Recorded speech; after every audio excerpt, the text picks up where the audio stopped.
Sometimes it's actually the things that happen in our personal lives that kind of distract and give us challenges as we're trying to grow.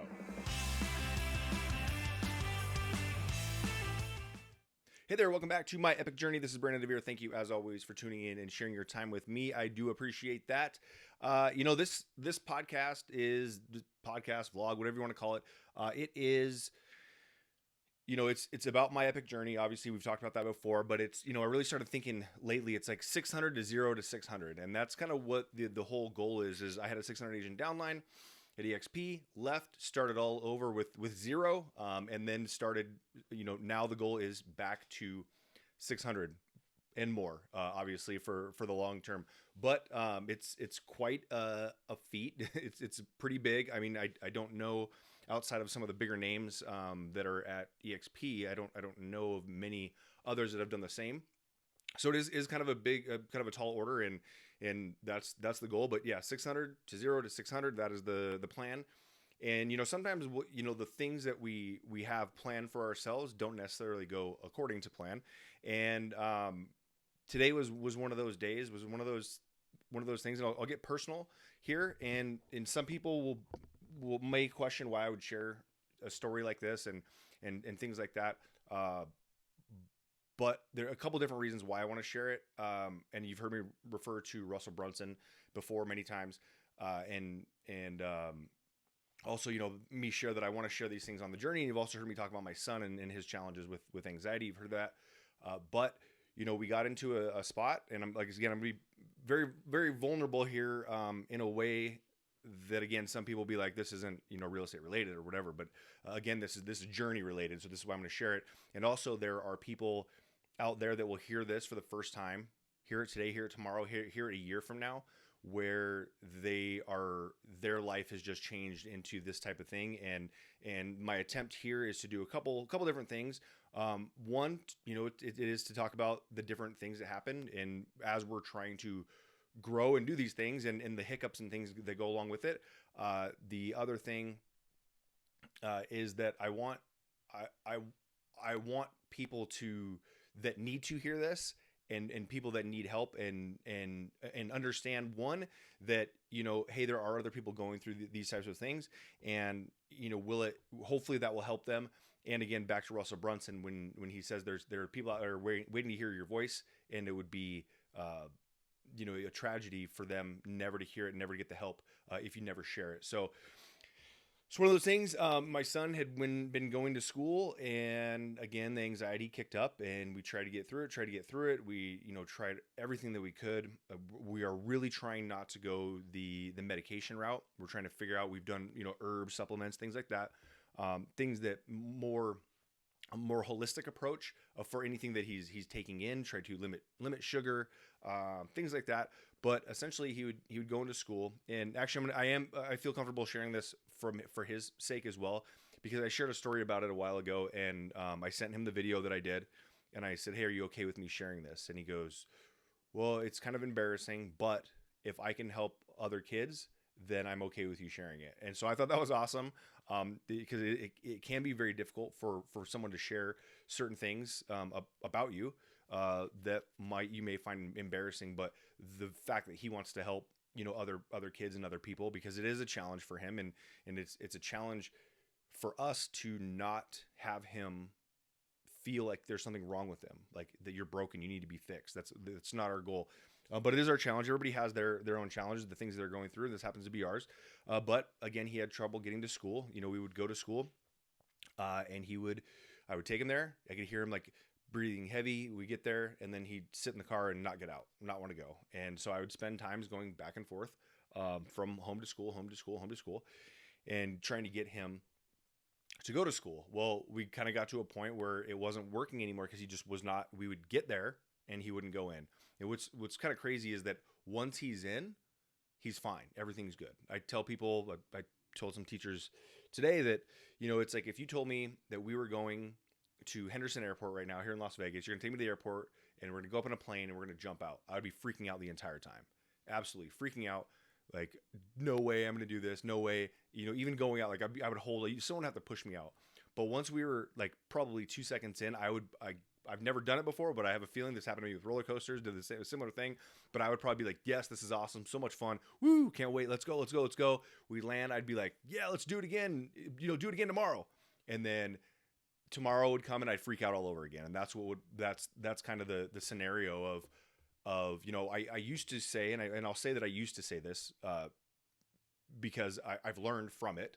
I will tell you right now, as soon as this started happening to begin with, I was embarrassed. I felt like I wasn't the father. I didn't know, or felt like I was failing as a father. Like I couldn't get my kid to school, all these things. And I share these things now because I learned a bunch. And also there's other people, again, that might be hearing this for the first time today and go, man, so they can go through that stuff. Cause I handled it wrong. Absolutely. I looking back, I think I was mean to him, instead of being like understanding and learning kind of how to work with this. We tried taking things away. We tried, punishing him and all this stuff, but it just didn't matter at that moment. So anyways, fast forward. Now here we are. We ended up having to take him out of his normal school and we put him into a hybrid school. And now he had his first day and we went there. He was crushing the online portion of it. No issues at all. But then we go and he won't go in the classroom. So here we are, not right back to where we started, because he's still like, he is wanting to go. He's smart enough. It's not like he's getting bad grades, and it's this anxiety that's building up in him. And he has trouble telling us exactly what is making him feel that way. So the reason that I share this as far as like part of the journey and how it can kind of knock you off is that I had a ton of stuff planned for this. And like while he was at school, I was going to do this, boom, boom, boom, knock this meeting out, call this person, call that person, go through all this stuff. And what I realized recently was that it's easy to get down on yourself in this aspect when you're not getting the things done that you think you should be getting done. And it's not embarrassing. It's something that you go through, and it's something that, everyone has their thing. This happens to be ours, is what I like to say. I mean, it could be way worse, right? And so I'm thankful that we get to go through this experience together and grow together. I think once it's all said and done, and not saying that he'll be like anxiety free forever, but once we go through this, I think there's going to be an amazing bond that we have as a family, and together that we kind of cultivate and galvanize, I guess is probably the term. But one of the things is that it is difficult. Like these things that knock you off, it's not like for people who haven't had this type of thing. Like there's a ton of things I haven't experienced where I look at somebody and I could be judgmental myself. Go, well, it was just that. It's over now. Go do this.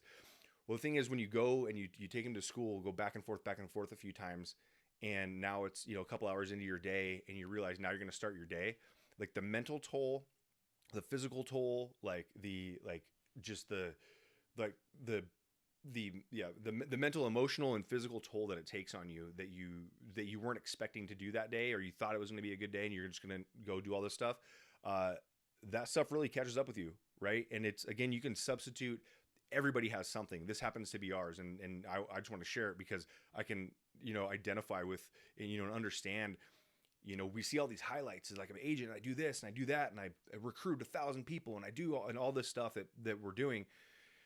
And we're sharing those highlights, but we're not, other people that are looking up to those type of people have a difficult time understanding, and like, what is wrong with me? Why can't I do that? Why can't I do that? And that, I mean, I do that too. I look up and I'm like, man, that person's perfect. I'll never be that person. And so I always like to share this story here, is part of the reason that I want to document as well is because I had a good friend, he lost 100 pounds. And we were out at Red Rock afternoon, lunchtime, and he lost 100 pounds, and he ordered like a barbecue chicken salad or whatever it was, but he ate this salad, normal size portion, ate this salad right down the middle. Like you couldn't even get like a ruler out and make it any more like perfect half salad. And I was like, hey, why don't you just get the lunch salad? It's lunchtime, it's cheaper, same amount. Why? And he goes, because if I got the lunch salad, I would have eaten the whole thing. I needed to show myself restraint so that I just ate half of it and just left it. And I was like, man, this guy is a machine. Like, whoa. And I said, hey, will you do me a favor? I go, will you document this, like your journey to continue to lose weight? because he stopped drinking, he stopped all this stuff, but he didn't want to do it. And I said, hey, document it. If you want to share it, at least you have the stuff. If you don't, then you just don't share it. If you do want to share it, at least you'll have it. So, one of the things that I was trying to tell him is like, people will look at you and never see your slip ups, and they'll just see you be like, man, dude, he's a machine. He lost 100 pounds. He just ate a salad right down the middle and just did it on purpose so that he could prove that he could leave some on the plate. And, people will see that highlight, see the end goal, not the end goal, but the result so far is he's down 100 pounds. That's huge. So somebody wanting to lose 100 pounds is going to go, man, I don't think I can do that. He's a machine. That's why he did it. I don't think I can do that. But if he was documenting that and he saw like on day 38, he had an animal style, like double animal style, just huge burger and just carved up like crazy. But then his very next meal, he got right back on it. Like those are the things that people can relate to. And those are the things that will inspire people that don't think they can do what you've done, because they aren't seeing the highlights. They're seeing everything. They're not seeing the lowlights. They're not seeing the highlights. They are seeing the story. They are seeing the journey of how you get there. And so that's why I want to share these type of things where, you have a bad day, something knocks you off. Maybe it isn't your kid not going to school. Maybe it's you started getting in the rhythm of something and all of a sudden, boom, you got sick, you got strep throat, you got something that just knocked you out for a couple of days and you feel like you're not getting the momentum. And then all of a sudden it's, oh man, every time like this person over here is always crushing it. They're never sick. How do they? It's just because it's not shared, right? I'm not gonna come on here and like sniffling my like blow my nose into tissues and stuff like that. But the point is that like there's for every high that we see, there's just a complete normal day, and maybe even a slight low. And as you're trying to motivate yourself, and I talked the other day about comparison is the thief of joy, and stuff like that. We're constantly comparing ourselves to each other, and it's not. I'm not saying don't. I mean, I'm saying don't, but I know the real world, like how it's going to work, because I'll do the same exact thing. I'll end up looking at somebody and be like, man, how come I'm not there? And because, we get fed just the highlights. And so here's something that's not necessarily a highlight for me, but it's something that I have to go through, something I have to deal with. And it's, you have your version, and your version might keep you from doing something today. So guess what? Like, get back up tomorrow, knock it off, maybe even a couple hours. Maybe you just need it, but it's okay sometimes to get knocked off and just be like, all right, I just like recalibrate and then get going. There's Jocko Willink. If you ever heard him, check that out. Jocko said his good. It's just good. Hey, you know what? I didn't get the job promotion. Good. Now find the good in it and do that. You know what? He didn't go to school yesterday or today. Good.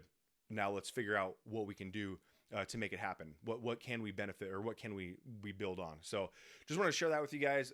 Not here to, to cry, make excuses of why something didn't get done today. But those are the things that happen. Sometimes stuff comes up, sometimes you got to deal with it. But in the end, you just got to keep moving forward. So I'll see you guys here again tomorrow. Have a great one.